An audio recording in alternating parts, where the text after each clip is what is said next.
Happy Wednesday and welcome back to another FIBO USA webinar.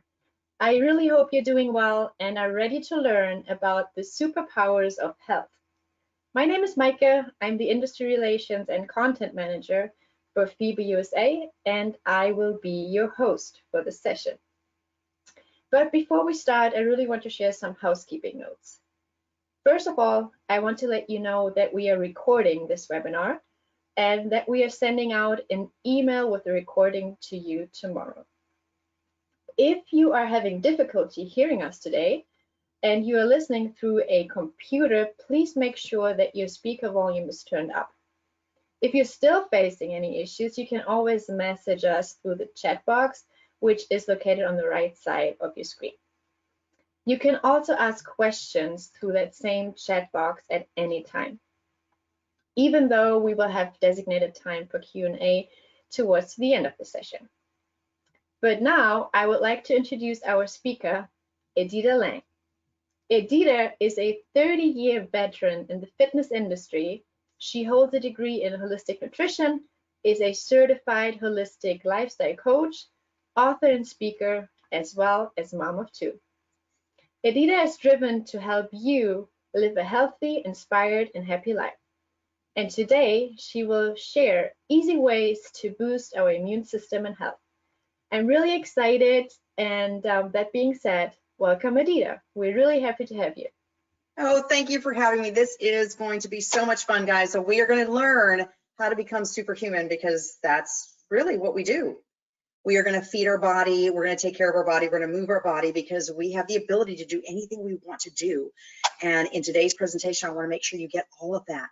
So no time like the present, we're going to get started, okay? And so with that said, I'm trying to turn the slide. Hold, please. Let's see here. There we go. I'm sorry about that. Okay, so are you creating a healthy body and life, okay? Or are you just getting by, which is what happens to a lot of people. It's like they're just, I call it the hamster wheel of life. You do the same thing over and over again, and you just, hope you're doing the right thing. A lot of our health habits came by what our parents taught us, by what a magazine said, by what a friend said. But when it comes down to it, we are all very unique beings, and there are certain things that we have to work on to make ourselves strong and healthy, and we have to kind of work within our day. So enjoying our life with energy and vitality is really the end game. We want to have energy to do everything that we want to do. Okay, and we want to be able to do it with zest and not necessarily feel like, oh God, I got to get this finished, and I got to do this, and I've got to do that. We want to do it really feeling that we have energized our body. So if you think about it, the accountant who works and breathes accounting is typically the one who's behind when it comes to their own accounting work. And so you guys as health and fitness professionals, listen, I get it. You have trained, 6 people that day, maybe taught 2 classes, and you're like, I don't know when I'm going to get my workout in, or maybe I kind of got my workout in just handing my clients weights or something, but we've got to work on ourselves. And so one of the things that I tell people all the time is that who should be the priority is us. Like, we have to prioritize ourselves. And by that, I mean that you got to put yourself first. Like, I've got 2 kids, right? But I put myself first because if I'm not first, if I'm not happy, if I'm not healthy, if I'm not energized, I can't inspire and motivate my kids. So I really want to make sure that I'm kind of conveying that exact same message to you as well. Okay? So is your health at the forefront? So important. So when I teach about health, I teach about the 4 pillars of health, okay? And so that is going to be your food and nutrition, your exercise and movement, sleep and relaxation, and happiness. And to be truly a healthy person, you have to combine those 4 things. Listen, I got into this business 30 some odd years ago teaching group exercise. I was 16 years old. Don't do the math, but just know. Okay, anyways, but with that said, I grew up in the industry thinking that you just have to work out. You got to work out as much as you can. And I recognized that my body really didn't change that much. I was strong and I had some definition, but all of a sudden I had started at the university in exercise physiology. And then I went into nutrition because I was on the road so much. I used to travel with NASM that I was like, I can't get to my class on time. So I decided to homeschool, which was a little bit different than it is now. At that time, it was a giant box full of books that I had to carry around. But that's part of the story. So with that said, I got into nutrition. The minute I started making true changes in my food intake, into the quality of my food, it was a game changer. My whole life changed. Then from that, as I started learning the other pillars, I was like, whoa, I had no idea. So here's something I tell people all the time. What if I could make you feel better? And you could look at me and say, hey, look, I work out, 4 or 5 days a week. I eat really good foods. How can you make me feel better? I haven't been to the doctor in years because I'm in great health, and, I haven't had a cold in God knows how long. How could you make me feel better? It's a really weird thing, because here's the thing. If I was going to sell you a pen, you could look at the pen and go, okay, yeah, okay, this pen is better than the other pen. I understand that. But to say that you could feel better if you already think you feel great, it's a weird concept. But guess what? Everybody can feel better. And a lot of that has to do with our habits. So what does disease mean? Or better yet, dis-ease, which is what it is, right? It's a dis-ease. It's our body not feeling correct. So dis, apart, it's against, it's negative, right? Ease, absence of difficulty. So when the body is out of balance, it's not comfortable within itself. Now, granted, again, you might be saying, but I feel great. But if you don't truly have that balance, you could have a fierce physique, eat the greatest foods, but if you're not sleeping correctly, and maybe you're grumpy, you're still not truly happy, and you're not actually absorbing everything the way you should, which we're going to keep learning about as we go on. So it's lacking in one area and then compensating for another, okay? So we got to put those 4 pillars into it. Oh, sorry, went backwards. Look at that. There we go.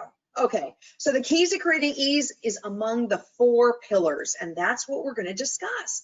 Exercise and movement. I would think most of you guys got this down to a science, but here's the thing. I want to give you cues that you can use for yourself, but I want you also to use these for your clients and your customers. So one of the things that I've learned in my 30 plus years being in this industry is that when I started in the business, I used to tell people, hey, you've got to work out 3 to 4 days a week for 60 minutes. And honestly, when they came back to me and they said, oh, I only got 48 minutes in, I kind of copped an attitude. And I was like, what, 48 minutes? You need 60, right? So one of the things that I thought was fabulous is finally the American College of Sports Medicine came out and said, oh, wait a minute, hold on. The novice exerciser needs 150 minutes of activity per week. And the more advanced exerciser needs about 300. But it doesn't need to be consecutive. And the only stipulation we have for that activity is that it has to increase your heart rate and make you sweat. Now, granted, your imagination can get as creative as it wants to during that moment, but also you've got to kind of think about things like gardening, house cleaning, building things in your home. I actually just finished moving. So I moved so many boxes, lifted, pushed, shoved, did everything I could. So guess what? That's a workout too. Those minutes count.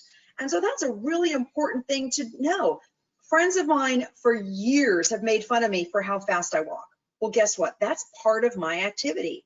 And I've just done that part of it kind of unconsciously. Maybe I didn't want to speak to the people that were behind me. I don't know. But that fast walking has always helped me maintain some of my cardiovascular fitness. So we got to be able to encourage that to our participants, and we want to make sure that we're moving. And guess what? If you've had a hard day, you've trained a bunch of clients, and you're just exhausted and you don't even know when you're going to get your workout in, what's wrong with turning on tunes and just dancing for 30 minutes? Just so you can get some minutes in there, right? It's just, again, increasing your heart rate, breaking out to a sweat. That's the important thing. Sorry, this thing keeps going backwards. Sorry about that. Okay, now, so do these workouts have to be consistent? As I just said, no, they don't. Now, that to me is a game changer. Do you know why? Because I started telling all my clients, listen, why don't you just wake up and do some crunches and some squats? And then later on in the afternoon during lunch, maybe go walk around your office. And then later on that night, you can do like a 20-minute HIIT workout, and bam, you've got it made. Look at that. How easy is that? So I'm now encouraging, as a coach and a trainer, I'm encouraging my clients to just throw in bouts of activity throughout the day. And think about it, really think about it with everything that you've learned in the fitness industry. What 2 things boost up our metabolism? Exercise and movement, okay? So if I do some kind of activity that increases my heart rate, makes me break out into a small little sweat, I turn on my metabolism for that moment. Now, if I do that 3 or 4 times a day, It's kind of a true game changer, right? Because now my body's becoming much more efficient at burning calories. So that's kind of cool. Now, how many minutes of activity? So for your specific workout during your daily activity, you've got to give yourself credit for the mundane. So, you know, me moving all these boxes, I've got to give myself credit for that. That was a workout. I was lifting, pushing, shoving. I was sweating. My heart rate was up. It was awesome. I've done gardening the same way, but I've got to give myself credit for that. And as a fitness professional, I've got to empower my clients to give themselves credit for it as well. Because a lot of times they don't. They're like, oh, I didn't go to the gym, so I guess I didn't do anything. But yet, you know, I had to walk up and down the stairs 20 times. The electricity in my building was off, and I live on the 16th floor. I had to walk up to the 16th floor. You've got to give them credit for that, because that is all part of their health. So with that said, what is working out too? So in our scheme of doing a little bit here and a little bit there, we want to get our cardio, which is increasing our heart rate, right? We want to get in that resistance training, which is basically lifting heavy things, like me lifting boxes. I don't have to lift only dumbbells to become strong, right? So lifting heavy things. And then of course, flexibility and relaxation. We got to be able to stretch those muscles, because when you stretch the muscle, you enable oxygen to get into the muscle, which helps it repair and grow and become stronger and better. Bam, it all works together. Isn't that cool? Yeah, I thought so. Anyway, so we got to make sure all of these things are in there. And then with that, we have our immune boosters. Because now here's the thing, with this whole corona thing, we've got to focus now on boosting our immune system and encouraging our participants to boost their immune system just as well. And so endorphins, I call it the happy drug, right? These are the things that you get. Think about it. The last time you did like a Mac Daddy workout, you kicked on this feeling. It's like an invigorating feeling. Well, that's a drug, my friend, and they're called endorphins.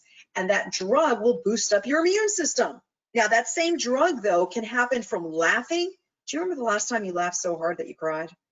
That's a boosting of immune system right there. All of it bundled up into one big old laughter. So these are the things that we want to encourage, and these are the things that are going to drive our health. Next one up is food and nutrition. This one, I don't understand why people can't necessarily get this concept really in there. But one of the things that I have to say is that not all food is created equal. And here's the thing. So we have food that's in its natural state, an apple. And then we have foods that people say they're healthy, they've been fortified or enhanced, they're meant for, I don't know, bodybuilding shows maybe, something like that. And so they have all this other stuff in there. Your body is like a finely tuned engine. And today, if I were to say, listen, I'm going to give you a Maserati, what kind of gasoline are you going to give that Maserati? Well, here's the thing. So a Maserati, check this out. If you give it premium gasoline, awesome. That car drives better than ever. But if you give it regular gasoline, guess what? In a week, it's not going to drive the same. Yeah, because it's a finely tuned engine, and so is your body. So the things that we put into our body is going to drive our engine to do all these wonderful things that we want to do. So we've got to focus on the fresh produce, the quality proteins, quality unrefined fats. So that's the cold press unrefined fats. Of course, clean water and unrefined grains. And we want to kind of really stay away from or shy away from those manufactured foods, the manufactured oils, the conventional animal proteins, and the sugars, which sugar is much more than you think, okay? And of course, alcohol, because remember, it's not all created equal. So with that said, the good things, the high nutritional density foods. Some people call them superfoods, right? So there's certain foods that actually have a lot of nutrition per bite. Kale, collard greens, goji berries, mulberries, coconuts. Those kind of things have a lot of nutrition to them. At the same time, too, when it comes to fruits and vegetables, remember that the darker, the richer the color, the more nutrition they have. So when you're trying to create a vegetable stir fry or maybe a salad, the more color, the better, because you're just adding in, that should be your multivitamin. So ideally, think of it that way. You want to get your vitamins from your foods. So your fruits and vegetables are really what's going to bring that in there. Now, the next thing is enzyme availability. To me, enzymes are everything. We don't talk about them enough. So there are thousands of different enzymes to talk about, but for our cases, we're going to talk about the ones that help you digest your foods, and they are available in raw foods. So what does that mean? So an apple is born with vitamins, minerals, and enzymes. To me, the enzymes are like a computer code. It tells your body specifically what to do. So it says, oh, put the vitamins here, the minerals there, the fiber here, and then get rid of the rest. We don't need the rest of it, right? Great. But when something is heated over 105 degrees or really, really, truly manufactured, it doesn't have those enzymes. And so then the body has to do what I call a judgment call. So that means that, like, if you ate a sprouted multigrain cracker, you think you're doing yourself good, right? But it has no enzymes. So then your body basically says, oh, she's going to sit on the couch. So you know what? Let's just store that as fat because I don't know what to do with it. Or it says, oh, look, they're going to go out for a run. Let's just use those calories for the run. That's awesome, right? So we got to kind of think of food that way. Now, of course, provide needed nutrients to break down and metabolize foods during digestion. So what does this mean? A lot of foods in their natural state come to you with all the vitamins and minerals they need to actually break themselves down. Awesome. But foods that have been highly manufactured or processed come to you and actually have to rob your body of certain vitamins and minerals just to break it down and metabolize it. Not so awesome. So we want to make sure that we're bringing in the foods that provide their own team, their own workforce, so that they can break down and metabolize themselves without stealing anything from our body, right? And then working together to repair and replenish the body, because that's what it's for. What is food for? Food is for energy. Food is for keeping our body really strong, repairing anything that's damaged. So here we are working out, we need our muscle tissue repaired, then we got to eat the right foods to do that, right? So all our foods actually have a very specific job. So if you're just eating for comfort and socialization and maybe the thing you do when you break up with a mate, those aren't reasons enough. I want you to eat because you want to empower your body, strengthen your engine, and really go and do the things you want to do, okay? The bad and the ugly though. So I talked about how some foods will rob your body of nutrition. But the other thing that most people don't really recognize, and I really say this so that you can also share this with your clients, is that sugar is not just sugar. Just like I said earlier, sugar is sugar, flour, dairy, and alcohol. I hate to break it to you, yes. And so when we have too much sugar in our body, it gets stored as fat. So to kind of give you an idea, let's just say, and this is totally hypothetical, but let's say I needed 20 grams of sugar to give you this presentation because I need sugar for my brain to function and work and all that kind of stuff. But all of a sudden I had 50. Where's that 30 grams go? That extra 30? Oh my gosh, yes, that extra 30, it goes into my hips and thighs probably because it's got nowhere to go. And to take it even a further step, let's just say I was eating crackers and they were fat-free. So it's kind of like, hey, they're fat-free. They shouldn't be stored as fat. Well, if they've got nowhere to go, the body has the right to store them as fat. Okay, your body has the right to decide where things go. It doesn't mean that it was born with the fat. It still has the right to store it as fat. And you got to always remember that. So we want to make sure that we are kind of like recognizing these sugars, because what does sugar do to you? It makes you sluggish. It makes you moody. It ends up also creating foggy headedness, and you're not thinking clearly, and you don't have the energy to do what you want to do. So we got to keep that in mind. Ideally, I tell all of my clients, you want 0 to 1 sugar per meal and snack. So what does that look like? Let's say for breakfast, you eat, this is my client, he did this, coffee, cream, and sugar, toast, jam, and juice. And that's it. That was his breakfast. And I was like, whoa, that's a lot of sugar going on. And then he says to me, well, and then what happens is he gets into the office and he's still hungry. And someone comes by and says, would you like a bagel? And he's like, yeah, I want a bagel. Because it's what happened was with that sugar and the caffeine, he had a high. And now he fell off the high, so he needs another boost. So he goes for that bagel. Now, let's keep on the hypothetical here, but let's hypothetically say that that breakfast was 200 calories, okay? If you take that now, I had to make him decide. He only gets 1 sugar or 0. So he decided he was not willing to give up the coffee, cream, and sugar. So I gave him that. And then the breakfast, after multiple arguments and discussions, I must say multiple, but because they were, but anyways, he ended up choosing eggs and avocado. So now he gets to the office and he's not hungry. He's not coming off of a high. So they say, do you want a bagel? And he's like, not really. And now he waits till lunch. So really, before he was having so many more calories, and now he was just basically sticking to his 200 calories. He didn't need that extra 100 calories of a bagel, and he was doing fine. So it's about regulating your energy when it comes to these foods, and you feel better, okay?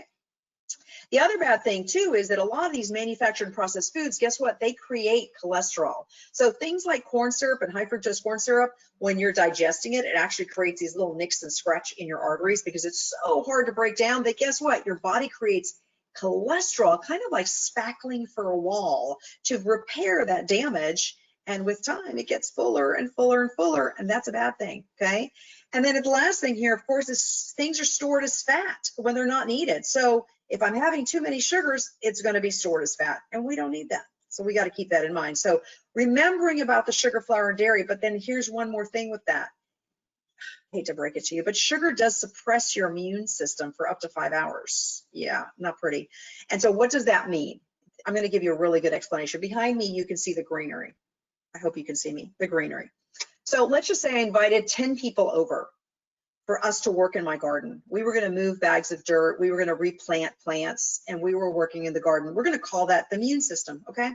And now all of a sudden UPS shows up at my door with big giant boxes. And so 5 of us leave the garden to go move the boxes, okay? Stay with me, this all makes sense in the long run. Okay, so now we go to move the boxes, and so these guys back here in the garden, they're like, ooh, these bags are too heavy, I needed help, I don't have anybody. You know what, we're just gonna sit down for a little while. We'll wait for those other people to come back. So that's what happens to your immune system. So let's just say you decided to eat crackers and you had a glass of milk or a piece of cheese and a cookie and all this other kind of stuff. The nutrients needed to help break down and digest that stuff is the same nutrients that is keeping your immune system super strong. So some of those nutrients leave your immune system to go try to break that down, and because they left, the immune system is left kind of like, understaffed. And so they just kind of sit there and wait. So they're not necessarily working at full capacity. So depending on how many sugars you're eating, you could suppress your immune system for up to 5 hours, which means that if you go to a party and someone's sick, you're more apt to catch it. So you always want to make sure your immune system is really, really strong. So I want you to think about eating for the performance of your day. So what does that mean? If you're having breakfast at 6 a.m. and lunch at 1, you need things that are going to stay in your system longer. Your carbohydrates from fruits, vegetables, and unrefined grains is your immediate energy. Your protein, I call it cruise control. How long are you going to keep that energy in your system? And the fats, kind of like a backup battery, just in case you run out of calories, okay? So with that said, we want to make sure that we're bringing in, if I have this much time between 6 a.m. and 1, that's a long time. So my breakfast should be super high protein, high fat, because I need the calories to stay in my system longer. I don't want to get to lunch famished. I want to get to lunch just kind of ready to eat, okay? So that's what you've got to keep in mind. On the flip side, though, if we were going to do a 6 a.m. breakfast and let's say 11:30 lunch, well, maybe we could add in some more carbohydrates, and we were going to do a workout in between and have a snack. So that's a little bit changed right there. So that means we can pull in some more carbohydrates, of course, to help us with our workout, right? And because we're going to have a snack, we can keep everything a little bit more balanced for that particular meal. Remember, carbohydrates, immediate energy. Proteins is your cruise control, and fat is your backup battery. And if you can kind of really gear every meal and snack this way, that means that the proportions of your carbohydrates, proteins, and fats may vary depending on your activity level and the time between meals. That would be a much better way to be eating as opposed to sticking to an exact same regime each time, okay? Next up, we got sleep and relaxation. Most people say to me, clients have said this to me before, I'm going to sleep when I'm dead. Why do I need to worry about it now? Well, everything happens when you're sleeping. This is when we recover. Our body actually physically and mentally recovers while we're sleeping. So we want to, I call it like the big checklist, right? These are the things that you have to have when you're sleeping. You need the room to be pitch dark because every little LED light can actually stimulate you to wake up. You might not be fully awake, but you pull yourself out of what's called a sleep cycle. We have 6 to 7 sleep cycles a night. That's our deep sleep cycle. If you have one of these Fitbit or exercise watches, you can actually see it on the chart. That's like eye-opening, because those sleep cycles really should be between 60 and 70 minutes each. That would be a perfect world. Now, if we have one of those little tiny LED lights like from a computer and you're asleep and you roll over and that little light beams you in the eye, guess what? It was the same thing as if you close your eyes right now. I take a flashlight, flash it on your eyes. Guess what? You see the light, right? So here you are, you're in a deep sleep cycle. One of those little lights beams you in the eye and you might not wake up fully, but you get a disrupted sleep cycle. And one of the problems with sleep cycles is you can't go back and finish a sleep cycle. You have to start a new one. So that sleep cycle could have been 5 minutes, and all of a sudden now, oh, we got to start a new one. So the more times that we have to do these disrupted sleep, the crankier we're going to be in the morning, the more not rested we're going to feel. And the more we're going to feel like we need to have that snooze button on the alarm. And guess what? Statistically, the more you hit the snooze button, the less mental clarity you have in the morning, just FYI. But anyways, we want our room colder than usual because that coldness brings us into slumber. Ideally, we don't want any electronics an hour before bed. And if we are going to use electronics, we need to make sure that we use that thing that takes away the blue light. It's called night shift or night shade. You can set it up on anything. I set it up on my phone at 5 p.m. every night. My phone, the screen turns slightly yellow, and it stays that way until 7 o'clock the next day. Okay, so the little things that we can do. You have to remember too that our bodies actually are designed and they are synced with the sun and the moon. So, I mean, we have more hormones than this, but just for our sakes for this conversation, we've got cortisol and serotonin. Cortisol, wake up hormone, it's awake. Serotonin, nighttime, we're asleep. They don't work together. One has to finish so the other one can start. So with that said, we come home, the moon is out, and we turn on all the lights and blare the stereo. That's a lot of excitement for a time that we're supposed to be bringing ourselves down. When we do that, our code of cortisol is like a little freaked out because it's like saying, no, I'm supposed to be going downward. I'm supposed to be like chilling, but you're like revving me up again, right? So we want to, one thing I always recommend to clients is dimmer. I love dimmer switches because that way when you get home, you're not blaring the lights to blare the cortisol. You're starting to dim the lights because you're working your way to slumber. Now, just as important as sleep is relaxation. We need to learn to bring ourselves back to slumber. So check this out. We're talking immune system too with all this, right? To kind of tie some things in, if you are stressed out and you can't really bring yourself back to a relaxed state, your intestines really is the center of your body. This is where you digest all of your food and you absorb your nutrition. And your intestines, if you could visualize it like a tube and it's got these little hairs inside the tubes, the hairs move freely and food shoots through and those little hairs grab the nutrients. That's great. But when we're stressed, that tube contracts ever so slightly and the hairs cannot move as freely as they did. And in turn, you're not absorbing the great nutrition that you're trying to put in with these great foods. So everything works together. So being able to have something to bring us back to center is really important. I am all about my cup of tea. I love my cup of tea. Every time I have my warm cup, it just makes me feel like it doesn't even have to have caffeine in it. It can be warm water as far as I'm concerned. I just love my tea. That's my thing. So we all have to find our thing. I teach clients all the time about relaxation rituals, figuring out what is it that brings them back. Also, there's meditation, and not that meditation has to become some religious thing if that's not your thing. Meditation really, to just put it super simple, is when you can take all of your focus on and energy and focus only on one thing. So I like to do very intricate connect the dots, okay? So when I'm trying to find the next number, I can't think of anything else going on except my focus is so directed into what I'm doing. I do the same thing with beading and coloring books or even reading a book, right? So you got to find that thing that you focus so intently on. And when you do that, you'll recognize you could be living in chaos. There could be all sorts of stuff going on at the office. And now all of a sudden you bring all your attention and focus to that one thing. And then you're done with that and you go back to the chaos. You actually look at the chaos with fresh eyes. and you see things a little clearer. You find more resolutions to problems. It's amazing what we can do by just taking a small time out, okay? So that is where I really want to encourage that. So as I mentioned before, we have physical and mental recovery. So from 10 to 2 is when we physically recover, and from 2 to 6 is when we mentally recover. Now, granted, there's some people who are shift workers and that those timings don't necessarily work for them. But in a perfect scenario, because we are so aligned with the sun and the moon, this is how our body wants to recover energetically. And so when you think of yourself staying up watching mundane television until midnight, you're actually hampering some of your physical recovery, as opposed to just saying, you know what, I don't need to be watching this, silly television, and I want to physically recover the right way. So I'm going to work on maybe reading a book and really getting myself relaxed so that I can fall asleep better and easier.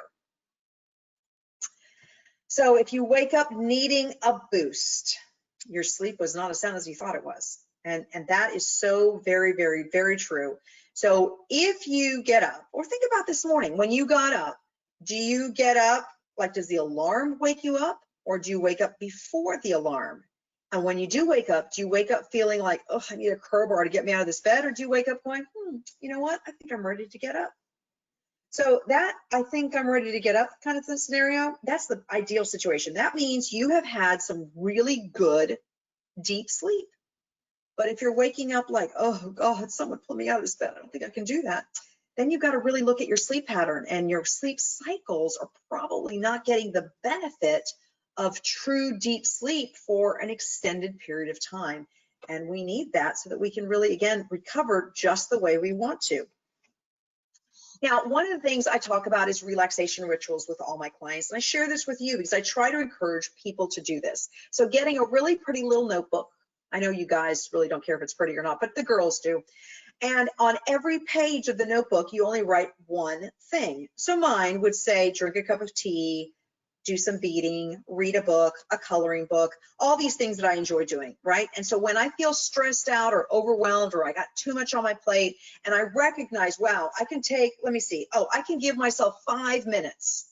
Then I open the book to whatever page that book opens to. I do that, whatever that is, for the 5 minutes I have. Or maybe I have an hour if it's a really, really great day. But I take that time and I use my relaxation rituals to, again, take me out of the chaos of my day, redirect my focus onto one thing, so that when I go back to looking at everything that's happening, I can actually resolve it so much easier. My creativity boosts, it skyrockets, right? And I just feel better. My shoulders aren't up by my ears, right? And when I'm relaxed, my intestines are just normally functioning, working great, which means I'm absorbing all the great nutrition from my foods. And yes, I'm boosting my immune system all together. So it all works together, right? Stress creates contractions. We got to remember this. And I share this with my clients quite a lot, because here's the thing. When I'm training my clients, well, let me give you an example. So I have this one client, Ted, and Ted is a stockbroker. And of course, the market's been kind of cuckoo these days, but when it was getting really bad, he was incredibly stressed. And so he eats very well. He tries to exercise. He does all these things, but he doesn't really have a good stress reducing ritual that I've been trying to work with him for so long. But I finally got it through to him, because that stress was eating him alive. He didn't feel well. And I'm like, but you don't feel well because you're not absorbing the nutrition from your foods. And then in turn, because of the stress, he wasn't getting good sleep. If he wasn't getting good sleep, he wasn't physically and mentally recovering. And then he was working out so hard. So in turn, what I did was I said, you know what, today we're not going to work out. I would do HIIT training with him. Well, remember, exercise is also a stress. So if somebody is really stressed, I have a way of dealing with workouts, because I either work out or we work in, and it's my choice. So when I see my clients stressed out, we no longer work out, we are working in. And so what does working in mean? It means more like yoga and Pilates, more mind-body type activities.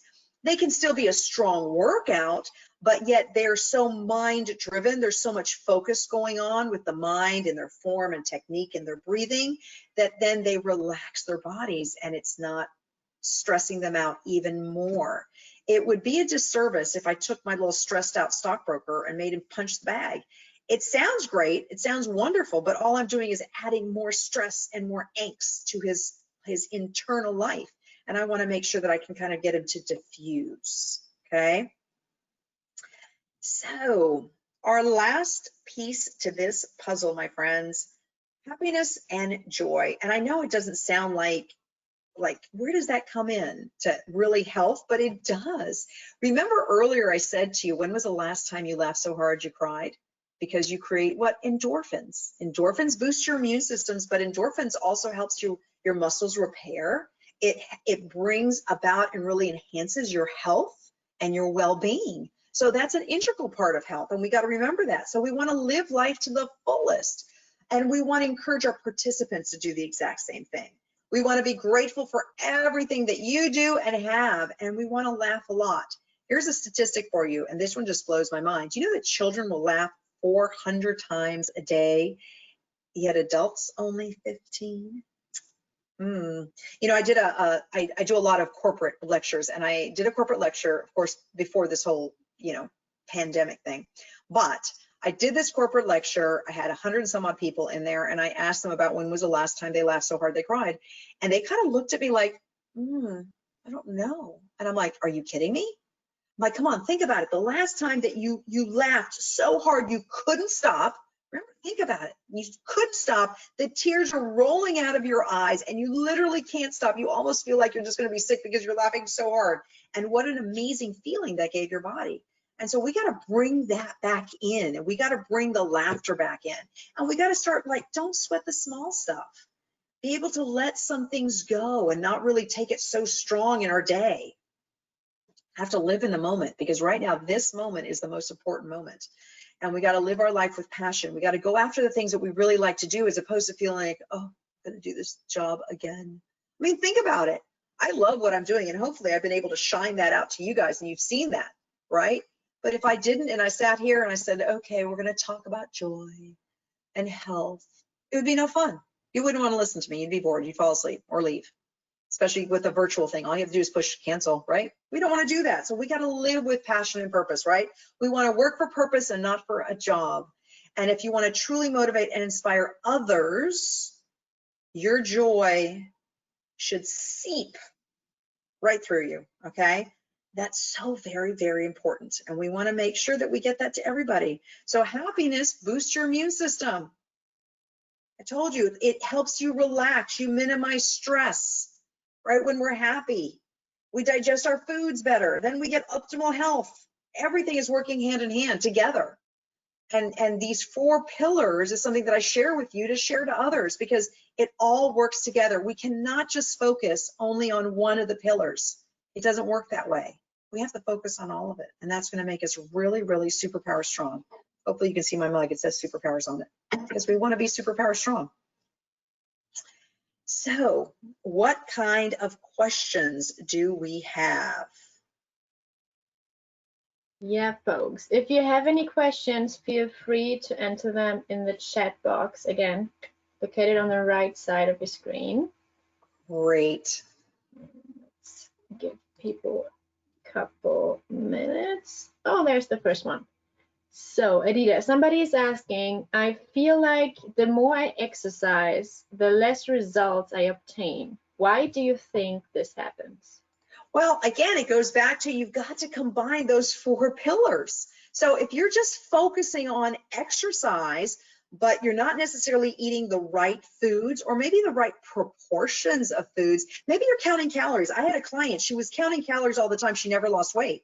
She wasn't eating a lot of calories, but it was the quality of her calories that was her detriment. And at the same time, too, she wasn't really sleeping very well. So her body wasn't physically recovering from that exercise she was doing. So she was retaining a lot of water and body fat. So bringing it back to what I just said, these 4 things, they work together. And we want to make sure that we're addressing all 4 areas and not putting all of our energies on one. The one thing that I've seen over and over again, and I think a lot of it has to do with perception. It has to do with the things that you learned from childhood, maybe from family, friends, things that you read in a book, and you get so driven to fix that thing But a dear friend of mine said to me a long time ago, we were talking about clients and we were kind of talking about that. We were like, so how's that going for you? And that's a statement that I use a lot when I do these group weight loss groups. And many times they come to me having gone through 6 or 7 different weight loss programs within their life. And then they're arguing with me. And I'm like, but wait a minute, how's that gone for you? That means that, like, if you're coming to me again and you haven't found results, well, what you've been doing is not working. So if your goal is weight loss and you're so focused on your exercise, you need to take a step back and say, let me look at all the areas, these 4 pillars, and see what areas do I need to address to really make a change in my life. And I promise you, the weight will come off. There is no count. We don't need to count calories anymore, or macros, or counting all this stuff, counting points.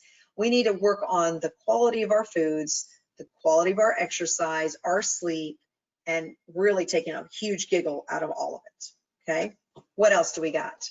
Awesome. We have another one, but I think, Adita, I can't see you anymore. Did you turn off your camera? No, hold on. Can you see me now? Yep, here you are. Perfect. Okay. Yeah. We have another question. Somebody's asking, please repeat the food nutrition list. Is it carbs, proteins, and fat? And how does it work in the body? Okay, so carbs should be in a perfect world. Okay, carbs are fruits, vegetables, and unrefined grains. Unrefined grains are like your good rice, like your basmati and your jasmine rice, oats, not quick oats though, and no quick rices, just the things that aren't refined or processed, right? Quinoa, those kind of things. You got seeds, you've got nuts, all those kind of things kind of like will fall in there in one part of the category or another. Your protein, good quality protein. So you have your animal proteins, right? So your chicken, your meat, your fish. Then you have nuts and seeds, which are an amazing source of proteins. Nuts and seeds should always be raw. They should not be roasted. Roasted, it changes the whole chemical combination of it. You lose the enzymes, and then your body really doesn't absorb the fat the way you want it to. It becomes bad fat. So we want to make sure those are raw. You've got eggs is a great source of protein. Quinoa, great source of protein. And all of your dark green leafy vegetables, another good source of protein. Then there's like these off-the-wall sources of protein. Guess what? Dates. You know those medjool dates? They have a good source of protein in there. Who knew? Your mulberries, your goji berries, those have some protein in there too. So you can find protein in other things, but ideally in a perfect world, you want to make sure that you're looking at the quality. Then you have fats. So fats should be cold pressed, unrefined, if they're any kind of oil. Then you've got salmon, you've got your nuts and seeds as well, right? All of those are good quality fats. Now, so when you look at the picture, here's how you do it, okay? I'm going to give you the science, not the science of it, but the formula, let's put it that way.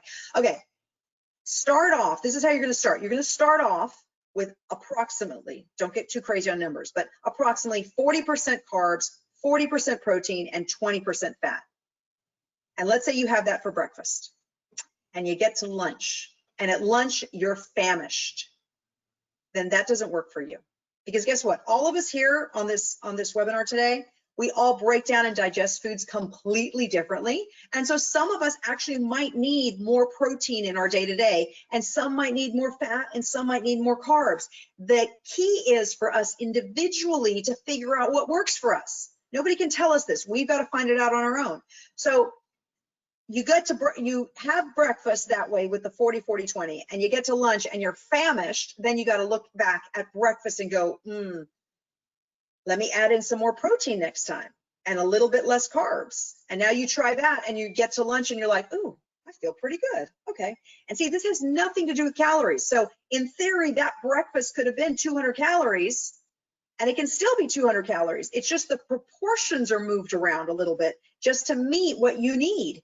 On the same breath, if you've got a long time between meals or you have some activity going on, you've got to play around with those proportions, not calories, proportions, to suit you so that you have energy for whatever it is that you're doing. So hopefully that answered your question. Awesome. Then we have another one. With gyms starting to reopen, what do you recommend for people to get started into the gym again and without getting themselves burned out? Okay, first and foremost, and this was my pet peeve when this whole thing started, is you can slather on as much hand sanitizer as you want. You can put on the mask and the gloves, but if you're eating chips and cookies and juice and alcohol and eating all these things that destroy your immune system, it's kind of silly. So first and foremost, you got to eat well. You've got to boost up your immune system with the foods that you're eating, the right foods, so that you're walking in internally strong. Okay, step one. Step two is, I think that the mask is important when you're around a lot of people, but if you have that 6-foot distance, you don't need the mask because you need to breathe in fresh air and you need to get some sunlight. So my recommendation, and I did this with my clients recently, is now I've taken clients from going from inside the gym to outside workouts too. So they're doing within a week, they're in the gym a couple of days a week, but they're doing outside activities as well per week so that they create a little bit of variety. They're not just sticking to one space, and they're just naturally staying away from people. We got to be around people, and we got to be able to feel confident that we can be around people, but we shouldn't be freaking out either. But the only time I'd say freak out is if you're not eating the right foods, because we got to have, everything that I've told you today is about boosting your immune system. So put all of that into play, and then yes, go get a workout in the gym and just do it a little bit more consciously than you did before. What else we got? We have one more. Cool. I am always hungry. I feel like I'm always on a diet and I can never get as lean as I want. Why? So again, going back to the food proportions, if you're always hungry, that means your proportions are not right for you. So you're going to have to play around with maybe adding in more protein. Try that. That doesn't work. Okay, you know what? Let me add in more fat. Try that. See how that works. You're going to notice, and so this is why carbohydrates are immediate energy, proteins cruise control, fat is a backup battery, because carbohydrates digest really quickly. So you can get hungry super fast, right? Proteins and fats take longer to digest, so they stay in your system longer. Now, anytime we can consume food, our body does not separate food. Our stomach is a blender. So whatever you eat, it gets blended. So the fact that your carbohydrates got blended with your fats and proteins now makes the whole thing stay in your body for a longer period of time. So if you were going to do a lot of cardiovascular activity, you were going to teach a class, you had all this stuff to do, you need energy, and that energy is going to come from your carbs, but you need that energy to linger in your system for a long time, and that lingering is going to come from protein and fat. Protein takes longer to digest. Fat takes even longer to digest. So that's how you kind of decide, what am I going to mix it with? Like, am I going to make a smoothie? I'm going to make a smoothie for my workout. I want to make sure there's protein in it. Ooh, you know what? I'm going to put 2 tablespoons of coconut oil in there too, because I need it to linger, because I'm not going to get to eat my next meal for 4 hours. So you play with those proportions so that your food lingers and is utilized by the body for energy, power, and strength. There you go. Awesome. So I think that's all the questions people had, and we are almost out of time. So I really want to thank you, Adita. I think that was awesome. I was able to see and feel your passion and your spirit. And I think you shared a lot of valuable insights and information, and you presented it in a very easy to understand way. And I love your analogies. That was really, really awesome. Thank you so much. And thank you guys out there for attending our webinar today. And look out for our email with a recording. And I really hope to see you all in beautiful Miami in November at FIBO USA. Thank you, Adita. Yay. You're very welcome. Take care. You too. Bye. Bye.